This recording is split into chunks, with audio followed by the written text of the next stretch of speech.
Just a little update on the 1939 Raleigh. As you can see, this has been pressed into service just as a pub bike really. I've had to put lights on it because riding in darkness, of course, you need them.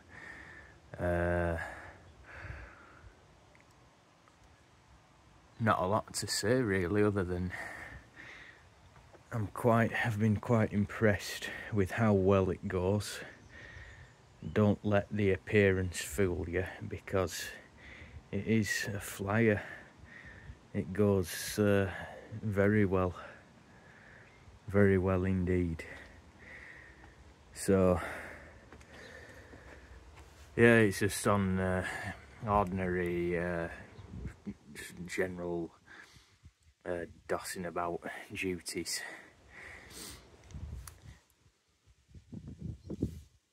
I did, of course, build up that project daily rider, the Raleigh Roadster. I think it was a Raleigh Dawn, with the chain case, but as is usual, I've deemed that too good to use now for just locking up and, you know, leaving without a care.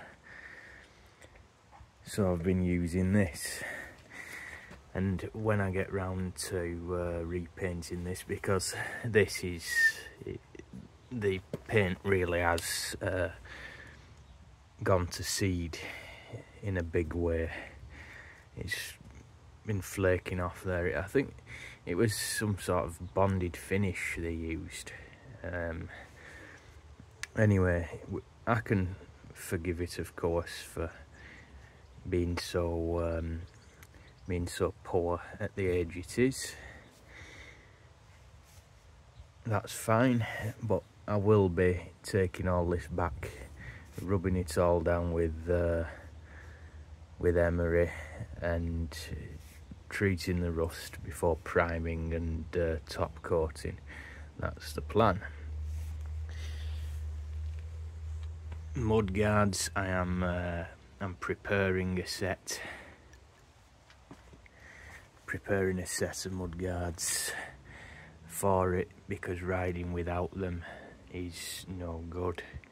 I'm that used to having bikes with mud guards now that I won't settle for anything less, because it's easy to forget how much of a mess is made through riding without them. Road dirt and water, it just gets flung up everywhere and makes a real mess of not only clothes but the bike as well.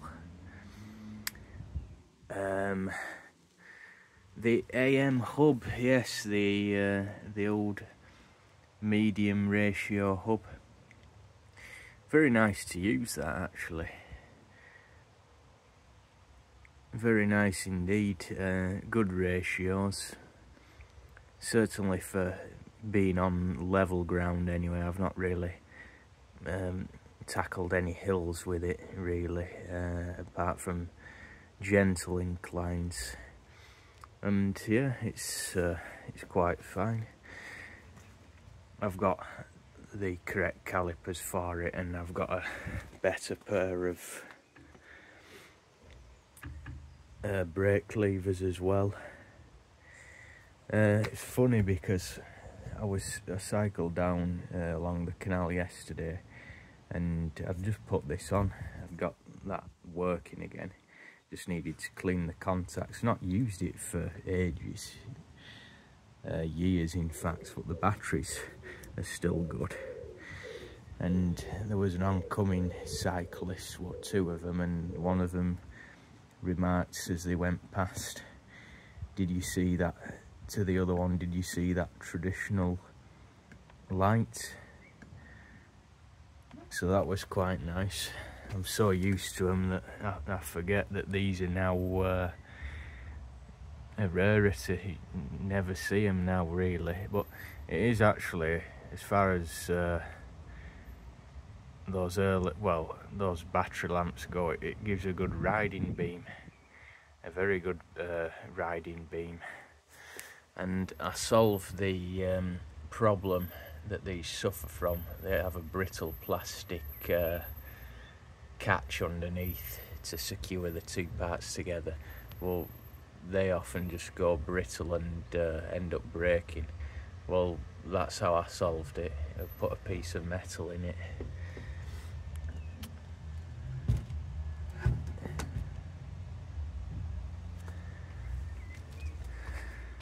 I've sourced a replacement quadrant, which will be very nice indeed once the rest of the bike justifies it. That Dunlop saddle, now it's rubber, which means it's waterproof, which is a good thing for leaving outside. I can't for the life of me remember where I got this, but I've had it a long time. Possibly, I think it came off another bike I had, although I cannot remember what. I don't know how I got this, but I did save it for when I got rid of the whatever it was on. I did save this. I've not used it since then because I remembered it being extremely uncomfortable. It's not at all pliable, even though it's got springs at the back. It's over, you know, anything other than short distances, it does make itself known, which is not good for a saddle. So that's why I didn't use it. Thought I'll give it another chance, and yeah, it's just as uncomfortable as it was. I might try and just fiddle about with it and move this to its other position so it's a bit farther backwards, see if that makes a difference. But yeah, not a particularly nice saddle, which is a shame because it would have been, it's ideal in every other respect. It's not leather, so it's not going to get soaked or go rotten, and it's a nice period saddle. So I'll try it on its other position, but otherwise I think I'll be retiring that again, for the very reasons I did all those years ago. Handlebar grips, they are something that will be disappearing from the bike in due course once I progress with the restoration of it. This particular style with these ridges on it, they actually end up going into the palm of your hand and are not comfortable at all. Anyway, that's enough of the drawbacks of the thing. Focusing too much on the bad stuff there. The good thing is, as I say, is it's a very, very free-running bike, very swift for an old bike, and I think the 1930s rallies were the best they ever made. That is my honest opinion. They seem to just be so much better than the later ones. The angles, the frame angles were slightly different for starters, and the materials just seem to have been better. When I stripped and overhauled that 1935 model with the hub brakes, the bearings and bearing cups were like new. I don't think I even had to renew any of the ball bearings. They were that in that good condition, considering they're over 80 years old. I was amazed, and I'm expecting this to be the same. It's just so smooth, even just giving it minimal attention so far to get it riding. just a drop of oil, and yeah, smooth and silent. So yeah, I'm looking forward to doing this one. But in the meantime, it's just performing general gadabout duties really. So watch this space, and I'll keep updating it.